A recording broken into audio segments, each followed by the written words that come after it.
అమెరికాలో అక్రమ వలసదారులను ఏరేసేందుకు ట్రంప్ సర్కార్ చేపట్టిన కఠిన చర్యలు తీవ్ర ఉద్రిక్తతలకు దారితీస్తున్నాయి. టెక్సస్ స్టేట్లోని హ్యూస్టన్లో ఐస్ వలసల నిఘా విభాగం జరిపిన కాల్పుల్లో ఒక మెక్సికన్ పౌరుడు ప్రాణాలు కోల్పోవటం అమెరికా వ్యాప్తంగా సంచలనం రేపుతోంది. గత 35 ఏళ్లుగా అమెరికాలోనే ఉంటూ ఇళ్లు నిర్మించే పనులు చేసుకునే లోరెన్జో సల్గాడో అనే వ్యక్తి ఈ కాల్పుల్లో చనిపోయాడు. ఐస్ అధికారులు ఉద్దేశపూర్వకంగానే తమపై దాడి చేశారని స్థానికులు, మృతుడి కుటుంబ సభ్యులు ఆరోపిస్తుండగా ఆత్మరక్షణ కోసమే కాల్పులు జరిపినట్లు అధికారులు చెబుతున్నారు. హ్యూస్టన్ను కుదిపేస్తున్న ఈ ఎన్కౌంటర్ ఉదంతంపై ప్రత్యేక కథనం చూద్దాం. అమెరికాలో ఒక్కసారిగా పెరిగిన వలస నిఘా విభాగం తనిఖీలు ఒకరి ప్రాణాన్ని బలి తీసుకున్నాయి. హూస్టన్ నగరంలో లాటినో సామాజిక వర్గం ఎక్కువగా ఉండే ఏరియాలో మంగళవారం ఉదయం ఈ ఘోరం జరిగింది.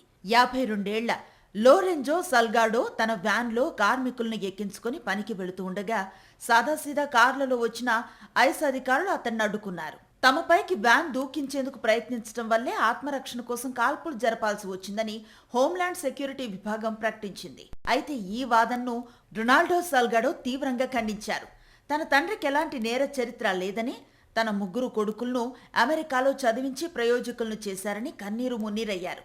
తెల్లవారుజామున గుర్తు తెలియని వ్యక్తులు తమ వాహనాన్ని వెంటాడటంతో భయపడుంటారని, అంతేకాని అధికారులపై దాడి చేసే మనస్తత్వం ఆయనది కాదని కుటుంబ సభ్యులు చెబుతున్నారు. మరోవైపు స్థానిక కాంగ్రెస్ ప్రతినిధి సిల్వియా గార్సియా కూడా ఈ ఘటనపై స్పందించారు.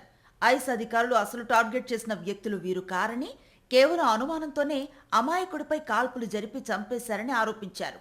ఈ ఘటన జరిగిన సమయంలో అధికారుల వద్ద ఎలాంటి బాడీ కెమెరాలు లేకపోవడంపై పలు అనుమానాలు వ్యక్తమవుతున్నాయి.